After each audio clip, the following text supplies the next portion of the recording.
हरे कृष्णा। तो हरे कृष्णा समस्त भक्तों को हम हार्दिक स्वागत करते हैं आज का श्रीमद् भगवद गीता क्लास में। हम श्रीमद् भगवद गीता के चैप्टर 2 का 5th सेक्शन हम डिस्कशन कर रहे हैं, वर्ष नंबर 38 से लेकर 53 तक।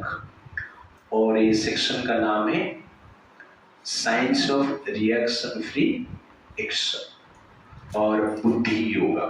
लास्ट टाइम हमने एक वर्ष के बारे में डिस्कशन किए थे, दैट इज एग्जैक्टली वर्ष नंबर 2.38। सुख दुखे समे कृत्वा लाभ लाभो जया जयो तत युद्धाय युज्यस्व न एवं पापम अवाप्स्यसि। Do thou fight for the sake of fighting, without considering happiness or distress, loss or gain, victory or defeat, and by so doing, you shall never incur sin. So this is very important verse. तो प्रभुपाद जी कहते हैं through out Gita, directly और indirectly भगवान कृष्ण इस verse का explanation ही दे रहे हैं। और ये वर्स को मैं क्या कहता हूँ, स्ट्रेस मैनेजमेंट वर्स। और इसको हमें क्या करना चाहिए, प्रैक्टिस करना चाहिए। और इसका प्रैक्टिस से exactly you can be free from stress in any condition of life, in poor condition, in rich condition, in favourable condition, in unfavourable condition, in difficult situation and in sublime situation. In your relationship, if there is no relationship also, you can be happy by following this verse. Therefore, it is very important. And what is samatha? Acting for the sake of Krishna. That is exactly samatha. In samatha, there is only consideration. That is Krishna's consideration, Krishna's desire. There is no other consideration. और अर्जुन गीता सुनने के पश्चात भीष्मदेव को भी मार लेता है। कैसे मार लेता है? क्यों? अभी किसका कंसिडर कर रहे हैं? किसका विचार को कंसिडर कर रहे हैं? किसका भाव को कंसिडर कर रहे हैं? कृष्ण का भाव को कंसिडर कर रहे हैं। दैट इज एग्जैक्टली समता। तो कृष्ण का भाव को जब कंसिडर आप करते हैं तो संसार में बड़ा डिफिकल्टीज जो है उसका भी जो पेन है, बाधा है, वो हमें अनुभव नहीं होता है, उससे भी हम बच जाते हैं। Therefore, real anesthesia in our life is Krishna consciousness. Krishna consciousness means considering Krishna's vichar, Krishna's order, Krishna's desire, Krishna's opinion. तो प्रभुपाद जी एक पर्पट में लिखते हैं, if you are in Krishna consciousness, you cannot be unhappy in your life. There cannot be unhappy with Krishna consciousness. That is impossible. That means we are not happy. That means we are not Krishna consciousness. In the presence of sun, you can't realize, experience darkness. It is impossible. If you are in the presence of sun, there must be light. Okay. Similarly, if you are in Krishna consciousness, there must be happiness. And that consciousness is possible when you follow this principle 2.38. उसके बाद वो चेतना आएगा, वो चेतना स्तर पे हम पहुंचना है, वो चेतना में अभी हम नहीं है। तो इस वर्ष को प्रैक्टिस करते करते समता स्तर में हम पहुंचते हैं और उसके बाद धीरे धीरे कृष्ण के भाव को हम समझ पाते हैं। It's like that. तो ये इक्वालिटी का जो स्टेट है, इसको हम कैसे प्राप्त करेंगे? That is verse number 39। एषा ते अभिहिता सांख्ये बुद्धि योगे तु इमं शृणु बुद्ध्वा युक्तया Partha कर्मबन्धं प्रहास्यसि. Translation. Thus far I have described this knowledge to you through analytical study. Now listen as I explain it in terms of working without fruitive results. O son of Prutha, when you act in such knowledge, you can free yourself from the bondage of works. ऐसा थे अभिता सांख्य. अभी तक मैं आपको सांख्य योग के बारे में बताया. आत्मा क्या है, शरीर क्या है, इसका डिटेल डिस्क्रिप्शन मैंने दिया. बुद्धि योग है तो इमं शृणु. अभी मैं आपको बुद्धि योग के बारे में बताऊंगा, जिस योग को जानने के पश्चात बुद्धा युक्त यया पार्थ कर्म बंधम प्रहस्यसि, कर्म बंधन से मुक्त हो जाएगा. लास्ट वर्ष में भगवान क्या बोलते हैं, नवम पापम अवाप्स्यसि, और यहाँ पर क्या बोलते हैं, कर्म बंधम प्रहस्यसि.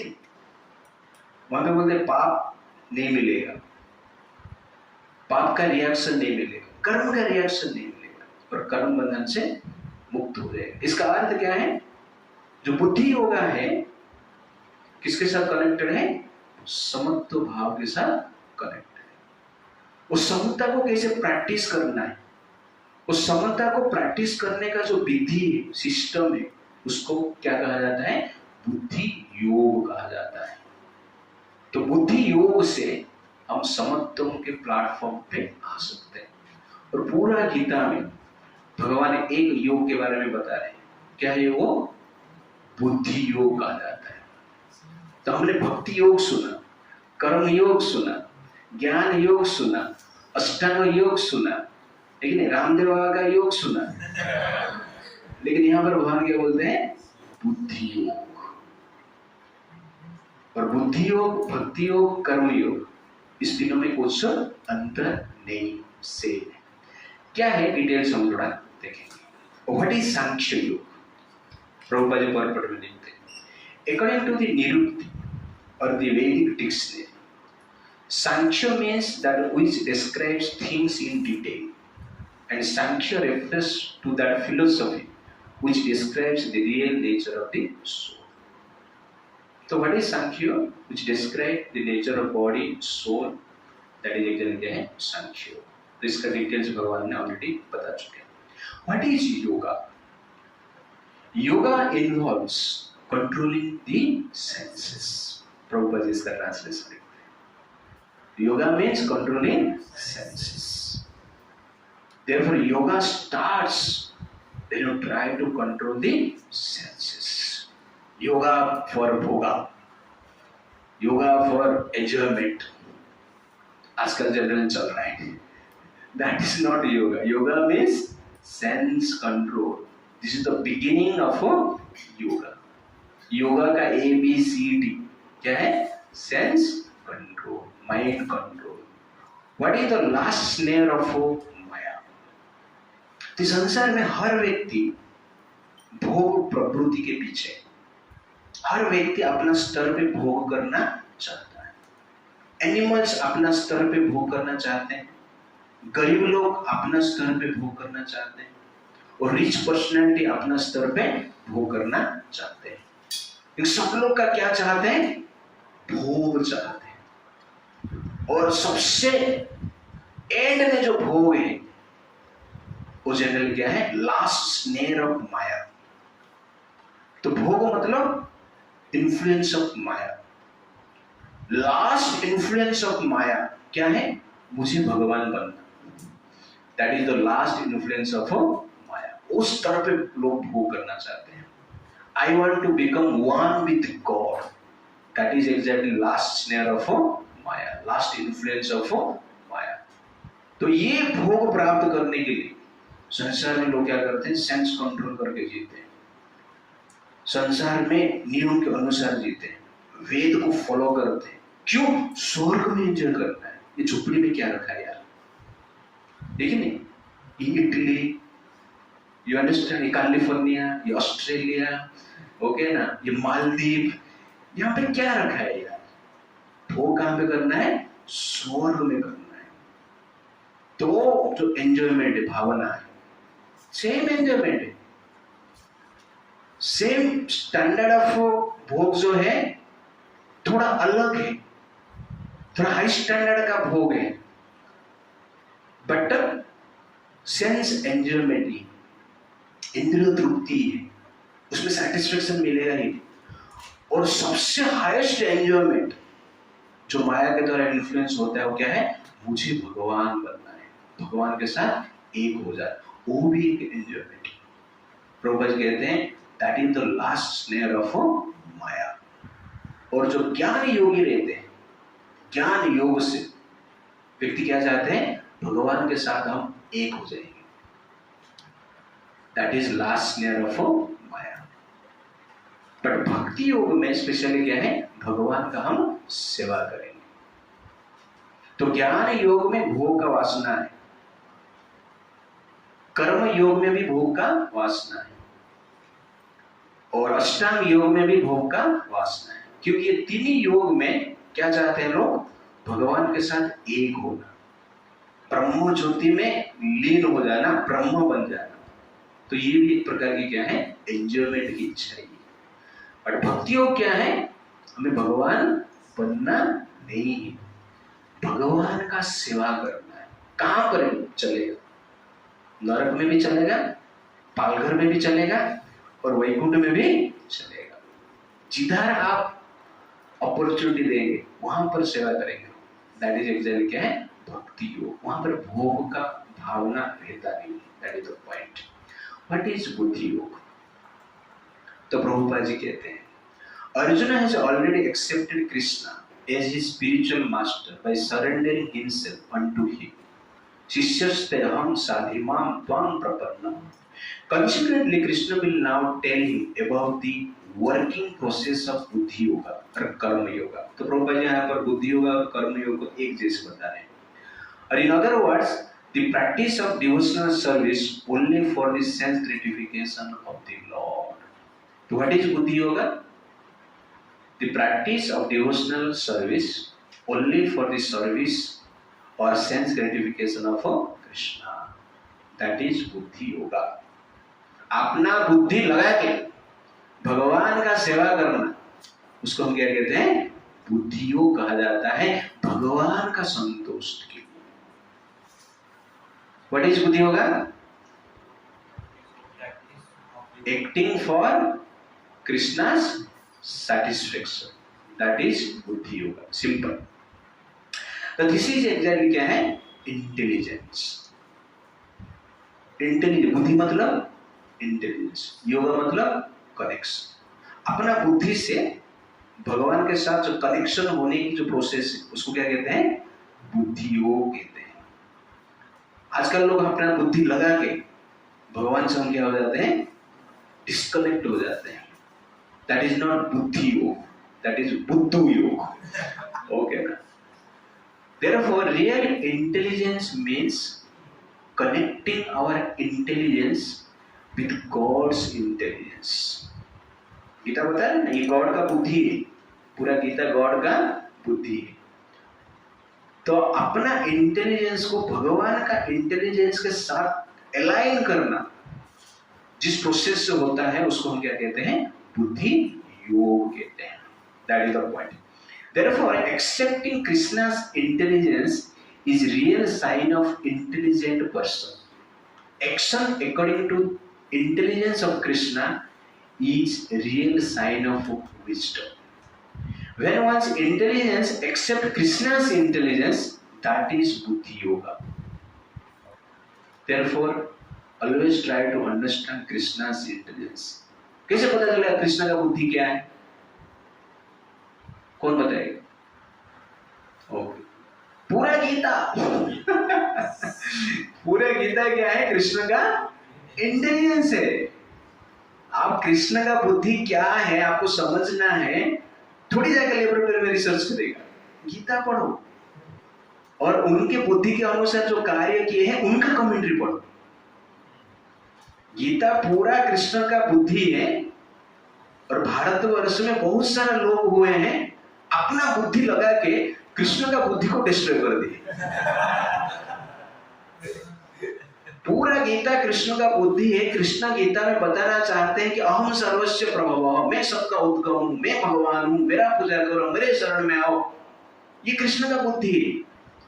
लेकिन मनुष्य अपना बुद्धि लगा के क्या बोलते, नहीं नहीं नहीं, ये वो कृष्ण नहीं है। कृष्ण के भीतर जो कृष्ण है वो जनरल वास्तव में परमात्मा है। सबके हृदय में परमात्मा है। आप भी परमात्मा है। देखिए, आप उसे पहचानना है, जानना है। अपना बुद्धि लगा के बुद्धि योग को ही क्या करते हैं, नष्ट कर देते हैं। तो इस प्रकार की भावना नहीं होना चाहिए। That is the point. Therefore understand that बुद्धि yoga means to work in Krishna consciousness in the full bliss and knowledge of devotional service. समझ में आ गया? Any doubt? व्हाट इज बुद्धि योगा? ओके ना, दिस इज इंटेलिजेंस। अदरवाइज ये इसके अलावा जो कुछ भी है दैट इज फुलिशनेस। प्रभुपाद एक लेक्चर में बताते हैं व्हाट इज स्पिरिचुअल कम्युनिकेशन।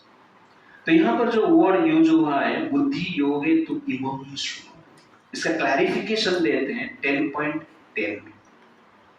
तेषां सततं युक्तानां भजतां प्रीतिपूर्वकं ददामि बुद्धियोगं तं येन मामुपयन्ति ते। तेषां सततं युक्तानां 10.10, तेषां सततं युक्तानां, जो व्यक्ति 24 आवर मेरा स्मरण करता है, सेवा करता है, भजन करता है, मैं क्या करता हूं, ददामि बुद्धियोगं तम, उसको मैं बुद्धि प्रदान करता हूं, बुद्धि योग देता हूं। इस प्रकार का बुद्धि देता हूं जिसके साथ वो क्या हो सकता है, मेरे साथ कनेक्ट हो सकता है। ओके ना? तो भगवान से आपको बुद्धि चाहिए, इंस्पिरेशन चाहिए, इंटेलिजेंस चाहिए। तो क्या करना पड़ेगा? पहला क्वालिफिकेशन, सततम कीर्तयन्तो माम। अब सततम कीर्तन करना पड़ेगा। तेषां सततम युक्तानां भजतां प्रीतिपूर्वकं, प्रेम के साथ भगवान का सेवा करना होगा, तब जाके भगवान बुद्धि देंगे। आसानी से ये बुद्धि नहीं मिलने वाला है। पेपर का नोट प्राप्त करने के लिए 24, 25 ईयर, 30 ईयर तक बुद्धि लगाते हो कि किसके लिए? पेपर का नोट, पैसा कमाने के लिए, तब जाके नोट मिलता है। और कृष्ण से बुद्धि चाहिए तो भगवान क्या बोलते हैं? भजतां प्रीतिपूर्वकं। कितने समय तक? सततम, तेषां सततम युक्तानां, 24 आवर। तब जाके मैं क्या करता हूं, उसको बुद्धि देता हूं। और वो बुद्धि से क्या कर सकता है? येन माम उपयन्ति ते, वो मेरे पास पहुंच सकता है। This is the perfection of life. Therefore, perfection of life is possible when you get perfect intelligence from God. That is the point. In Gita, everything is clear, open. We have to apply your intelligence. A human intelligence is given. बुद्धि दिया गया है for what? To understand the supreme intelligence. How supreme intelligence act. To understand that intelligence, Krishna has given this human intelligence. Animal intelligence is for biological enjoyment and biological maintenance. But human intelligence is beyond biological enjoyment and biological maintenance. That is real logical intelligence. If intelligence is used for biological maintenance and enjoyment, that is not logical. That is illogical. Therefore, it is logic to use the human intelligence for what? For understanding Krishna's intelligence. And that is possible by devotional service. So nowadays there is a digital communication. Okay? There is a normal communication. Previously it was there. Okay? Personal communication. अभी क्या है? Digital communication. तो digital communication में आप digital communication करना चाहते हो तो आपका स्मार्टफोन में क्या होना चाहिए? 2 चीज होना चाहिए। क्या है? Payment and network. उसमें से एक भी नहीं रहेगा तो नहीं चलेगा। दोनों चाहिए simultaneously, network and payment. Similarly spiritual communication, भगवान के साथ आप कम्युनिकेशन करना चाहते हो तो हमें क्या चाहिए? Payment and network. पेमेंट को क्या कहते हैं? साधना। और नेटवर्क क्या है? सदाचार। तो हमारा फुल पेमेंट भी नहीं है और फुल नेटवर्क भी नहीं है, तो कम्युनिकेशन संभव है नहीं। तो digital communication without network and without payment is impossible. Similarly, spiritual communication with God without sadhana and sadachar is not possible. Sadachar means 100% network होना चाहिए और उसके साथ साथ पेमेंट साधना 100% होना चाहिए, तब जाके जनरली भगवान के साथ कम्युनिकेशन संभव हो सकता है। सदाचार मतलब गुड बिहेवियर, धार्मिक dealing with in our relationship, within our profession, that is exactly क्या है? सदाचार। और dealing according to Krishna's instruction, order, desire, that is सदाचार। That is the point. Why does we need सांख्य योगा? सांख्य योगा क्यों चाहिए? अब बुद्धि योगा डायरेक्ट क्यों नहीं बताए? सांख्य योगा क्यों बताए? सोल के बारे में क्यों बताए? क्योंकि बुद्धि योग को समझने के लिए सोल एक क्या है? प्लेटफॉर्म। सोल का नॉलेज सांख्य योग प्लेटफॉर्म। इस सांख्य योग के प्लेटफॉर्म पे आने के बाद बुद्धि योग में एंट्री मिलता है। घर पे खड़ा रहेगा और ट्रेन में एंट्री मारेगा, समझ में? आपको ट्रेन में एंट्री करना है तो कहां पे खड़ा होना पड़ेगा? रेलवे प्लेटफॉर्म पे, रेलवे स्टेशन का प्लेटफॉर्म पे खड़ा होना पड़ेगा, तब जाके ट्रेन में एंट्री मारने का चांसेस है। गर्दी नहीं है तो वैसे आप प्लेन में एंट्री करना है तो आपको एयरपोर्ट में जाना पड़ेगा, तो प्लेटफॉर्म, रेलवे स्टेशन पे खड़ा रहेगा तो ट्रेन में मुझे प्लेन में चढ़ना है, समझ में? नहीं। तो एक एक प्लेटफॉर्म पे एक एक व्हीकल मिलता है, कम्युनिकेशन सिस्टम प्राप्त होता है। Do you understand? Therefore, that platform is very very essential. Platform मतलब सीमेंट है, उधर खड़ा ही रहना है। धरती कुछ बड़ा कुछ उसमें दिमाग लगाया नहीं गया है, यू अंडरस्टैंड ना? लेकिन उधर आप पहुंचते नहीं है तो आपको नया ट्रेन मिलेगा ना प्लेन मिलेगा। वैसे ही knowledge of soul is very very essential to understand God, to enter into the world of God. Therefore, this is very very essential. Just as we need railway station, railway platform to enter inside train, we need airport to access airplane. Similarly, we need knowledge of soul to access God. It's like that. This is very very important. तो अर्जुन पहला ही प्रश्न कर रहा है कि आपने तो बुद्धि योग के बारे में बताया, बुद्धि योग प्रैक्टिस करना है करके आप बता रहे हो, लेकिन हम मान लो बुद्धि योग प्रैक्टिस ठीक से नहीं कर पाए, फेल हो गए, तो उसमें से कुछ लाभ होगा क्या, या उसमें क्या सब कुछ लॉस हो जाता है? तो इसका उत्तर में भगवान कहते हैं वर्ष नंबर 40, न यह विक्रम नासस्ति प्रत्यवायो न विद्यते स्वल्पमपि अस्य धर्मस्य त्रायते महत भयात्। Translation: In this endeavor there is no loss or diminution, and a little advancement on this path can protect one from the most dangerous type of fear. तो इस वर्ष में भगवान बता रहे हैं कि बुद्धि योगा में कोई लॉस नहीं है, न यह अभिक्रम नाशस्ति, इसमें लॉस होता ही नहीं। बुद्धि योगा में आप पैसा इन्वेस्टमेंट किया है, ये शेयर मार्केट है, ओके ना? आप थोड़ा सा भी इन्वेस्टमेंट किया है तो वो लॉस नहीं होता है, डूबता नहीं आपका पैसा। न ये अभिक्रम नाशस्ति, भक्ति योग आप थोड़ा सा प्रैक्टिस किया है, प्रयास किया है, उसका विनाश कभी नहीं होता, वो बैलेंस रहता है। स्वल्पमपि अस्य धर्मस्य, थोड़ा सा, स्वल्पमपि अस्य धर्मस्य, धर्म का एक्टिविटी भक्ति आप थोड़ा ही किया है त्रायते महतो भयात्, बड़े बड़े भय से भी आपको क्या करता है, वो मुक्त करता है। छोटा सा इन्वेस्टमेंट और हाईएस्ट रिटर्न इस प्रकार भी मिलता है।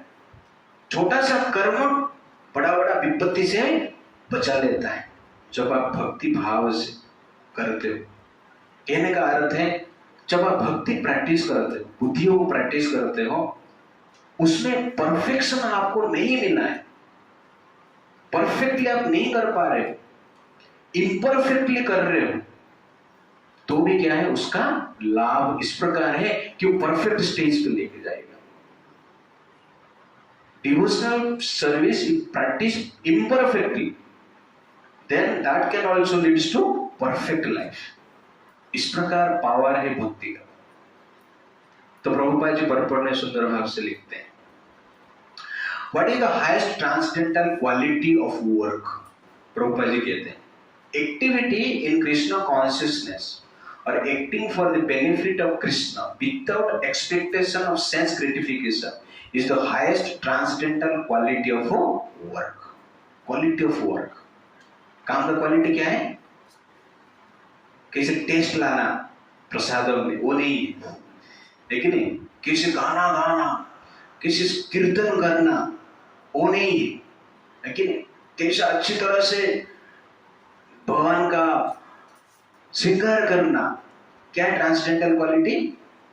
Without expectation of sense gratification is the highest transcendental quality of work। तो इस भाव से जनरल हमें क्या करना है, कार्य करना है, तब का थोड़ा भी भोग की वासना नहीं होना चाहिए, वो जनरली क्या है, दिव्य स्तर का कार्य है। What is the difference between material act and Krishna consciousness act? Any work began on the material plane has to be completed, otherwise the whole attempt becomes failure। But any work begun in Krishna consciousness has a permanent effect। 1% done in Krishna consciousness bears permanent result, so that the next beginning is from the point of 2%। This is the power of bhakti। आपने 1% activity life में किया है, और आपका train accident हो गया, हरी बोल, तो नेक्स्ट लाइफ में 2% से आप स्टार्ट करें। ये लाइफ में आपने ग्रेजुएशन कंप्लीट किया है, ओके ना, इंजीनियरिंग का डिग्री लेके आ रहे थे, ट्रेन एक्सीडेंट हो गया, तो नेक्स्ट लाइफ में फिर से एलकेजी से स्टार्ट करना पड़ेगा। इंजीनियर से स्टार्ट करेंगे, तो ये लाभ है, भक्ति में ये लाभ है। आपने 50% कंप्लीट किया, तो नेक्स्ट टाइम 50% से स्टार्ट होगा, इसलिए आपका स्टार्ट जो है लॉस नहीं है, आपका स्टार्ट का वैल्यू है, क्योंकि स्टार्टअप फिर से नेक्स्ट लाइफ में वहां से स्टार्ट होता है, बिगिनिंग से नहीं। तो जनरल दो लड़के से बात कर रहे थे, वो दो, एक उसमें से एक लड़का था 8वीं में 8 बार फेल हो गया, तो बोल रहा है 8वीं में मैं 8 बार फेल हो गया, मैं सुसाइड कर लेता। दूसरा बोलता है नहीं नहीं मत करना सुसाइड, क्योंकि नेक्स्ट लाइफ में फिर से एलकेजी से स्टार्ट करना पड़ेगा, इसलिए 10वीं बार भी फेल होगा, 8वीं में प्रॉब्लम नहीं, ट्राई कर ले। तो ये मटेरियल एक्टिविटी, जिस एक्टिविटी के लिए जीवन का 100% दे देते हैं, उसका लाभ जनरली क्या है, नेक्स्ट लाइफ में कुछ नहीं है। बट भक्ति में कुछ भी परसेंट आप दे रहे हो, लेकिन उसका लाभ क्या है, 100% नेक्स्ट टाइम। देयरफॉर भगवान यहाँ पर कहते हैं न यह अभिक्रम नाशोस्ति, इसमें लॉस ही नहीं होता है। इसलिए कृष्ण का बैंक में आप इन्वेस्टमेंट करते हो, वो बैंक कभी डूबता नहीं। क्यों? क्योंकि कृष्ण कभी डूबता नहीं। ये संसार जो है डूब जाता है, इसका प्रलय है। इसलिए संसार में जो भी आप इन्वेस्टमेंट करेंगे उसका भी प्रलय है, अंत है। लेकिन कृष्ण कौन है? अनंत है, उनका कभी अंत नहीं होता है, डूबते नहीं। इसलिए वो बैंक में आप इन्वेस्टमेंट करेंगे तो नेक्स्ट लाइफ में क्या होता है, रिटर्न मिलता है। इस बैंक में आपने इन्वेस्टमेंट कर दिया एसबीआई में, आप मर गए तो आपको नहीं मिलेगा। लेकिन आप जिंदा है, एसबीआई डूब गए तो भी आपको नहीं मिलेगा, ओके। लेकिन कृष्ण का बैंक में आप इन्वेस्टमेंट कर रहे हो, आप जिंदा रहेंगे तो भी रिटर्न मिलेगा, है कि नहीं? और आप डूब गए तो भी क्या है, रिटर्न मिलेगा। That is actually Krishna's power. इसलिए भगवान इस वर्ष में होप दे रहे हैं। This is hope giving verse. तो कभी भी जीवन में फ्रस्ट्रेशन आ रहा है तो ये वर्ष पढ़ना। न यह अभिक्रम नाशस्ति प्रत्यवाय न विद्यते स्वल्पम अपि अस्य धर्मस्य। थोड़ा सा भक्ति आपने किया है तो उसका लाभ होता है। एग्जाम्पल क्या है? अजामिल। प्रभुपाद जी पर लिखते हैं, अजामिल का एग्जाम्पल देते हैं। अजामिल भक्ति क्या कर रहा था? सुबह से शाम तक क्या कर रहा था? चोरी कर रहा था, कभी कभी मर्डर कर रहा था, कभी कभी लूट रहा था, कभी किसको मार के पैसा लेकर आ रहा था और बोलता था, नारायण तेरे लिए नेकलेस लाया है, वो लड़की को मार के लाया है नारायण, देख ले तू। इस प्रकार वो जी रहा था। तेरे लिए आज मैं रसगुल्ला लाया है, और किसको मार के?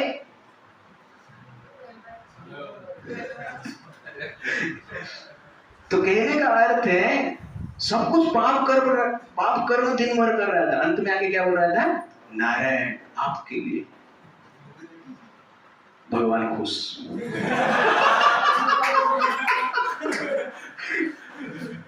और जब मृत्यु का समय आता है और मृत्यु के समय पे नारायण का नाम लेता है और नारायण दूत वहां पर आते हैं और नारायण दूत से वो गीता सुनता है। बेड में, मृत्यु का बेड में गीता सुनता है और गीता सुनने के पश्चात तुरंत घर बार सब त्याग करके हरिद्वार में जाता है और वहां पर प्योर भक्ति स्टार्ट करता है और वहां से वैकुंठ का विमान आता है। कहां पे जाता है? वैकुंठ में पहुंचता है। कहां से शुरू हुआ है? नारायण नारायण नाम से। भक्ति नहीं कर रहा था, अपना बेटे का नाम ले रहा था। फिर भी भगवान इतना कृपालु है। हाँ, बेटे का नाम ले रहा था। फिर भगवान बोल रहे हैं, अरे किसका भी नाम हो यार, मेरा ही दे रहा है नारायण, है कि नहीं? इसीलिए भगवान उसके ऊपर कृपा करते। न यह अभिक्रम नाशस्ति। तो इसलिए भक्ति में कभी लॉस नहीं होता है। तो आप यहाँ पर गीता सुन रहे हो, ये लॉस नहीं है, ये आपका प्रॉपर इन्वेस्टमेंट है। और ये इन्वेस्टमेंट क्या करेगा? आपको संसार का बड़ा दुख, जन्म मृत्यु जरा व्याधि का यंत्रणा से बचाएगा। और ये संसार में भी अनेक दुख है जो कि हमें भक्ति बचाता है। ऐसा भी हो सकता है आपको लग रहा है अरे मेरा विपत्ति तो कुछ है ही नहीं, भगवान मुझे बचाया ही नहीं। अरे बचाया, विपत्ति दिया ही नहीं। आप कभी कोई विपत्ति आ जाता है तो हम सोचते हैं अरे इतना बड़ा विपत्ति कैसे आ गया? अरे उससे पहले 10-12 को डिलीट किया है, उसके बाद आपको ये छोटा सा विपत्ति अभी दिया है। तो कहने का अर्थ है कि भक्ति में अनेक विपत्ति नष्ट होता है और भगवान की कृपा से हम बचते हैं। ये हमें पता नहीं चलता है। बट क्यों पता नहीं देते? पता चलने नहीं देते भगवान, क्योंकि आपको टेस्ट कर रहे हैं वास्तव में ये भक्ति कर रहा है या बिजनेस कर रहे हैं। है कि नहीं? तो आप बिजनेस करेंगे तो भगवान क्या करते हैं? चुप हो जाते हैं। इसलिए this is very very important. Verse number 41। तो हाउ टू प्रैक्टिस समता, इस भक्ति को हम प्रैक्टिस कैसे करेंगे? That is verse number 41। अभी प्रैक्टिस पार्ट आ गया, ठीक है? अभी आपको पता चल गया व्हाट इज बुद्धि योगा, और बुद्धि योगा प्रैक्टिस कर रहे हैं तो उसमें कुछ लॉस नहीं होता है। But how to practise? व्यवसायात्मिका बुद्धि एकयः कुरुनन्दना बहुशाखा अनन्तस्य बुद्धया व्यवसायिनाम्। Those who are on this path are resolute in purpose, and their aim is one. O beloved child of the Gurus, the intelligence of those who are resolute is many branched. व्यवसाय आत्मिका बुद्धि।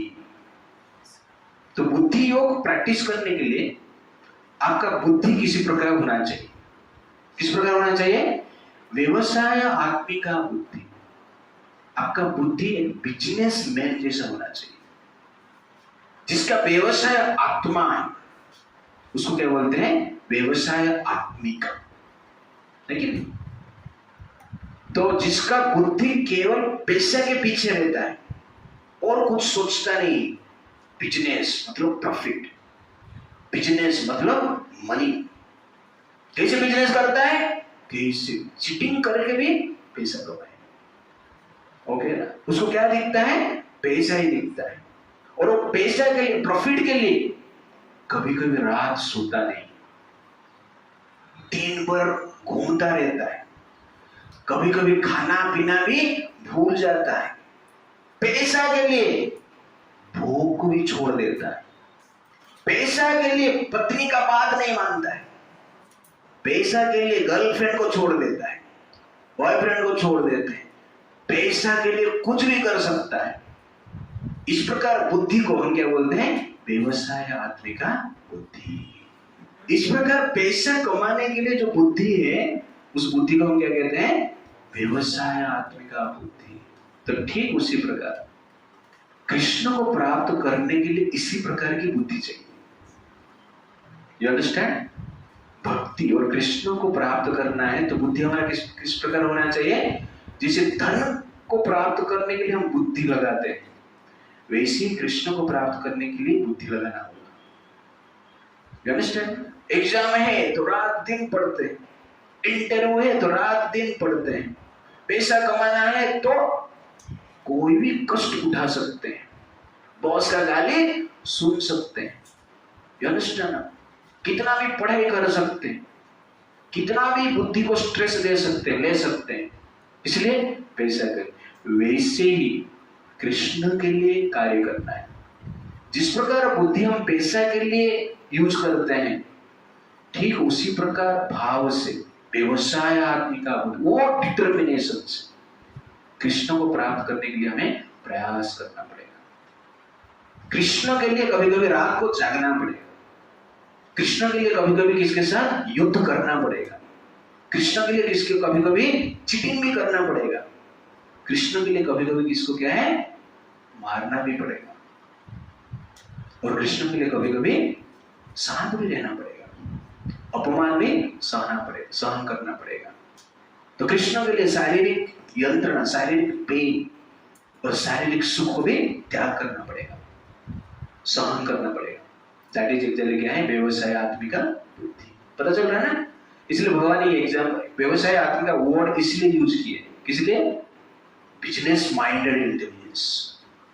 अब study करते हो ना आप लोग सब, आपको सीए बनना है, बहुत पढ़ाई करना पड़ता है उसको। You understand? इतने बार फेल होने के बाद भी लोग ट्राई करते, सक्सेस हो ही जाते। वैसे बिजनेस माइंडेड बुद्धि होना चाहिए। एक गुरुनंदन, जिसको पैसा चाहिए और दूसरा कुछ देखता नहीं, उसको पैसा ही दिखता है। वैसे जिसको भक्ति चाहिए, कृष्ण चाहिए, दुनिया उसको दिखना ही नहीं चाहिए। केवल क्या दिखना चाहिए? कृष्ण ही दिखना चाहिए। गीता ही उसको दिखना चाहिए, भागवतम उसको दिखना चाहिए, जपमाला दिखना चाहिए। ऐसे नहीं जपमाला गायब की ना रे प्रभु जी रात को याद आ रहा है जप करने का, माला बाकी, वो व्यवसाय आत्मिका बुद्धि नहीं। एक गुरुनंदन बहुशाखाय अनंतस्य बुद्धय अव्यवसाय। जिसके पास डिटर्मिनेशन नहीं है, उसका बुद्धि क्या है? डिफरेंट दिशा में कार्य करता है, डिफरेंट मार्ग में जाता है, एक पर्पज के साथ वो रहता नहीं, उसका दिन भर में डिफरेंट पर्पज रहता है। ओके ना? जिस प्रकार के आजकल के कॉलेज स्टूडेंट, ओके ना, बहुशाखाय अनंतस्य, बहुत शाखा है उसका। कॉलेज में जाएगा तो बहुत सारा शाखा है ब्रांचेस है, ग्रुप है, उस ग्रुप में रहेगा। घर पे आएगा तो दूसरा ग्रुप है, कोई नहीं है तो मोबाइल है। You understand? तो अपना बुद्धि को डिफरेंट वे में यूज करता है। बट व्यवसाय आत्मिका बुद्धि मीन्स एक ही कार्य में उस बुद्धि को क्या करना है? यूज करना है, उसको कहते हैं व्यवसाय आत्मिका बुद्धि। तो हमारा व्यवसाय आत्मिका बुद्धि किस लिए होना चाहिए? कृष्ण के लिए होना चाहिए। That is the point. कभी कभी बच्चे लोग को मैं पूछता हूँ, अरे तू प्रोग्राम में नहीं आया? नहीं प्रभु जी, दुकान में था। व्यवसाय आत्मिका बुद्धि, क्योंकि बिजनेस माइंडेड हो, इसलिए प्रोग्राम छोड़ देता है। कभी उसके पिताजी उसको पूछते हैं, अरे तू दुकान में नहीं आया? पिताजी में प्रोग्राम में था। दैट इज एक्चुअली क्या है? व्यवसाय आत्मिका बुद्धि। तो व्यापार कृष्ण का बिजनेस के लिए छोड़ सकता है, उसको क्या कहते हैं? व्यवसाय आत्मिका बुद्धि। It's like that. तो प्रभुपाद जी कहते हैं व्हाट इज व्यवसाय आत्मिका बुद्धि? मैं आपको जनरल वे में बताया। A strong faith that by Krishna consciousness one will be elevated to the highest perfection of life is called व्यवसाय आत्मिका बुद्धि, इंटेलिजेंस। कि भक्ति से क्या हो सकता है? जीवन का हाईएस्ट परफेक्शन मिल सकता है। उसको हम क्या कहते हैं? व्यवसाय आत्मिका बुद्धि कहते हैं। श्रद्धा शब्द विश्वास कहे सुदृढ़ निश्चय कृष्ण भक्ति कैले सर्व कर्म कृत है। अरे श्रद्धा कि कृष्ण का भक्ति करने से सब कुछ ठीक हो जाएगा, अंत में भगवान का स्थान मिलेगा, हाईएस्ट परफेक्शन ऑफ लाइफ प्राप्त होगा। इस भाव से जो कार्य करता है उस भाव को हम क्या कहते हैं? श्रद्धा कहते हैं, व्यवसाय आत्मिका बुद्धि कहते हैं। तो शास्त्र में व्यवसाय आत्मिका बुद्धि किसका था? प्रहलाद महाराज। व्यवसाय आत्मिका बुद्धि। पिताजी कितना भी मारा, कितना भी पीटा, मारने की प्रयास की, हिरण्यकशिपु बोल रहा है भगवान कौन है? बोलता है नारायण। नहीं नारायण नहीं, मैं हूं। कौन? नहीं, नारायण ही भगवान है। मार दूंगा तुझे, चलेगा, लेकिन भगवान कौन है? नारायण। दैट इज कॉल्ड व्यवसाय आत्मिका बुद्धि। तो प्रहलाद जी से रहना है।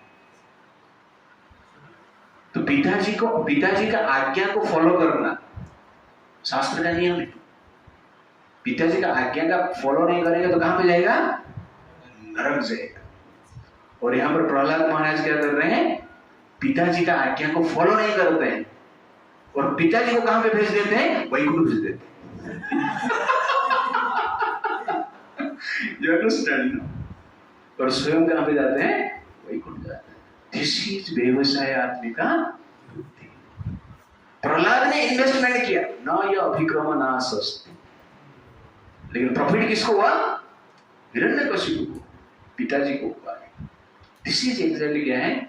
रियल इंटरेस्ट और रियल भक्ति, रियल डिटर्मिनेशन। तो कभी कभी संसार में वैदिक इंस्ट्रक्शन को त्यागना भी पड़ता है। किसके लिए? कृष्ण के लिए। पिताजी का आज्ञा नहीं माना, पिताजी का आज्ञा पालन करके राम जी वनवास चला गए, जाओ वन में, तो प्रहलाद माना नहीं। क्यों? तो जीवन का पर्पस क्या है? भगवत प्राप्ति, भगवान को प्राप्त कर। वो पर्पस के बीच में कोई भी व्यक्ति और कोई भी बात आता है तो उसको हम क्या कर सकते हैं? छोड़ सकते हैं, छोड़ सकते हैं, मना कर सकते हैं। ओके ना? प्रहलाद ने 2 थापड़ लगाया नहीं। पिताजी तुम झूठ बोल रहे हो, है कि नहीं? प्रहलाद ऐसा फ्रस्ट्रेट हो गया, पिताजी को विष नहीं दिया, इसको जी के फायदा क्या, इसको मरने दो। इसको क्या किया? नहीं, पिताजी को छोड़े नहीं, पिताजी का अपमान भी नहीं कभी नहीं किए। ओके ना? तो आज्ञा का फॉलो नहीं किया, बट क्या है? अपमान भी नहीं किया। तो this is the point.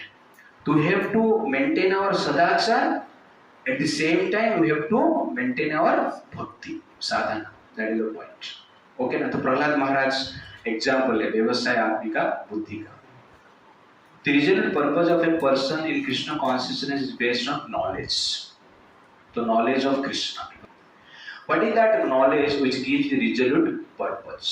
Prabhupada ji कहते हैं, by acting in Krishna consciousness, one can render the highest service to everyone, namely self, family, society, country, humanity. That is exactly क्या है? That is knowledge. यहाँ पर कहते हैं, what is that knowledge? कि कृष्ण भक्ति करने से सबका सेवा हो जाता है। How is Krishna consciousness best practised? कैसे प्रैक्टिस हम कर सकते हैं? with the guidance of a spiritual master. What should be the mission in life? Follow the mission of a spiritual master. That is the mission of a life. Yasya prasadat bhagavata prasado, yasya prasadat nagati kuto, ध्यायम स्तुवम तस्य यस्य त्रिसंध्यम वंदे गुरु श्री चरणारविंद. यस्य प्रसाद मतलब गुरु के जो प्रसाद है, कृपा है, वो भगवान की कृपा है, और गुरु की कृपा के व्यतीत और कुछ गति ही नहीं, नगति ही कुतो. इसलिए प्रति समय गुरु के ऊपर ध्यान करना चाहिए. गुरु के ऊपर ध्यान करना मतलब फोटो लगा के ध्यान करना. गुरु के ऊपर ध्यान करना मतलब उनके आज्ञा का पालन करना है. That is the point. और व्यवसाय आपका बुद्धि का अर्थ है यहाँ पर है कि एक पर्पस के ऊपर डिटर्मिनेशन के साथ कार्य करना. बहुशाखा अनंतस, इसका अर्थ है कि संसार को भोग करने के लिए प्लान करना है, एंजॉयमेंट के लिए प्लान करना है, उसके लिए बुद्धि को यूज करना है. दैट इज बहुशाखा अनंतस. तो जिसका बुद्धि भक्ति में नहीं है उसका शाखा, उसका बुद्धि क्या है? भौतिक भोग में है.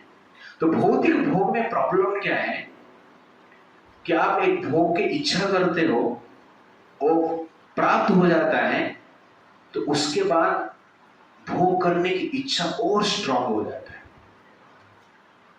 ये प्रॉब्लम है. इसलिए भौतिक भोग करने की इच्छा करोगे तो आपका भौतिक भोग का प्रवृत्ति बढ़ता ही जाएगा, एंड नहीं. इसलिए कहा जाता है कि इच्छाओं को कंट्रोल करो, और इच्छाएं बढ़ता जाएगा तो आगे जाके क्या करोगे? पाप करोगे. इसलिए भौतिक भोग को कंट्रोल करना चाहिए, इच्छा नहीं करना चाहिए, डिजायरलेस होना चाहिए. इस प्रकार शास्त्र में कहा जाता है. You understand the point? आप सीड डाला, प्लांट हुआ, उसमें फूल आया, फल आया, और फल के भीतर क्या आया? बीज है. हम फल का ही चिंता करते हैं, लेकिन उसके भीतर बीज है. जो बीज डाला था ना, एक बीज डाला था, वो कितना बीज आया? 1000 बीज आ गया. तो फल नहीं दिया वो बीज, वो बीज ने एक बीज क्या दिया? 1000 बीज दे दिया. तो ठीक उसी प्रकार एक इच्छा आपने किया, भोग करने की इच्छा डाला, और उसका फल आया, उसके साथ साथ क्या आया? 1000 बीज आए. कहने का अर्थ है वो विचार, वो भोग करने की प्रवृत्ति क्या है? दिन ब दिन बढ़ता गया, स्ट्रांग होता गया.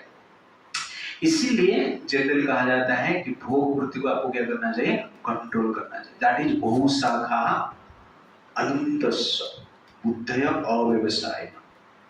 बट एक पर्पस जो है भगवान की सेवा करना है और उनका भक्ति करना है, ये भाव से हमें क्या करना चाहिए? कार्य करना है. That is the point. But our resolution और डिटर्मिनेशन इज लॉस्ट. कभी कभी हमारा डिटर्मिनेशन, व्यवसाय आत्मिक का जो बुद्धि है, लॉस हो जाता है. क्यों होता है? That is verse number 42 and 43. यम इमं पुष्पितं वाचं प्रवदन्ति अभिपासितः वेदवादरत पार्थः न अन्यादस्ति इति वादिनः कामात्मनः स्वर्गपराः जन्म कर्म फलप्रदम् क्रिया विशेष बहुलम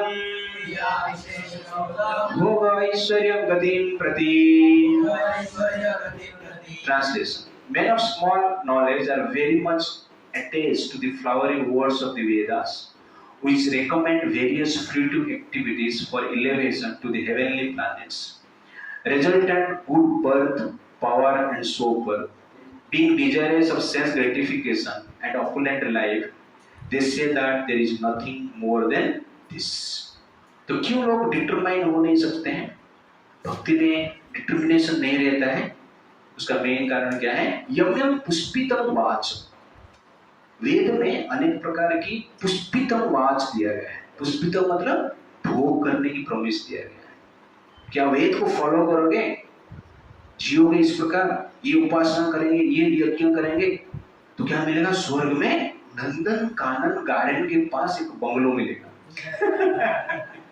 ओके, वहां पर अप्सराएं रहेंगी, वहां पर सुरा रहेगा, स्पेशल क्या बोलते हैं ब्रांडेड का अल्कोहल आपको मिलेगा, स्पेशल एयर प्रिंट मिलेगा, इस प्रकार का व्यवस्था है।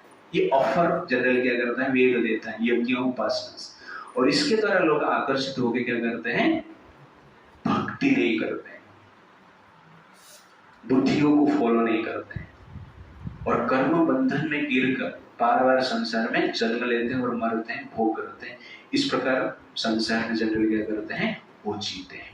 That is the point. इसका नेक्स्ट टाइम हम देखेंगे डिटेल्स डिस्क्रिप्शन, बट मैं थोड़ा लिंक के लिए बता दे रहा हूं। वर्ष नंबर 44। तो कोई पूछेगा ये भोग से प्रॉब्लम क्या है, मैं भोग भी करूंगा और भक्ति भी करूंगा, दोनों एक साथ चलेगा क्या प्रभु जी? क्या भोग में प्रॉब्लम क्या है? दारू ही तो पीना है ना, थोड़ा एंजॉयमेंट नंदनकानन गार्डन में घूमना है, तो उसमें प्रॉब्लम क्या है? कोई ऐसा प्रश्न पूछ सकता है, प्रॉब्लम क्या है? That is verse number 44। भोग ऐश्वर्य प्रसक्तानां तयापभूत चेतसा व्यवसायात्मिका बुद्धि समाधो न विद्यते। In the minds of those who are too attached to sense enjoyment and material opulence, and who are bewildered by such things, the resolute determination for devotional service to the Supreme Lord does not take place. ये है problem. भोग और भक्ति एक साथ नहीं चल सकता है। भोग ऐश्वर्य प्रसक्ता ना, भोग और ऐश्वर्य के साथ प्रसक्ता है, आसक्त और प्रसक्त। आसक्त मतलब थोड़ा लगाव, प्रसक्त मतलब स्ट्रांगली लगाव जो रहता है, दृढ़ता के साथ लगाव रहता है। You understand? आसक्त मतलब अपने राइस का पेस्ट लेके पेपर चुपकाया, दैट इज आसक्त, ठीक है ना? प्रसक्त मतलब फेविक्विक लगा दैट इज क्या है? प्रसक्त। वो निकलेगा फट जाएगा। You understand the point? वैसे भोग ऐश्वर्य प्रसक्ता ना, भोग ऐश्वर्य का फेविक्विक आपको लग गया और एक बार लगा तो निकलेगा नहीं। तया अपहृत चेतसा, तो भोग और ऐश्वर्य क्या करता है, व्यक्ति का चेतना को अपहरण कर लेता है। कौन सा चेतना को? भक्ति का चेतना, भक्ति का भाव क्या करता है, अपहरण कर लेता है। तया अपहृत चेतसा, तो sense gratification destroys the determination for भक्ति, sense gratification destroys the inclination for भक्ति, sense gratification destroys the attraction for भक्ति, sense gratification destroys the conviction for भक्ति। इसलिए प्रॉब्लम है। तया अपहृत चेतसा, बीड़ी भी पिएंगे और भक्ति भी करेंगे, संभव नहीं है कि नहीं? भोग और भगवान एक साथ नहीं हो सकता है।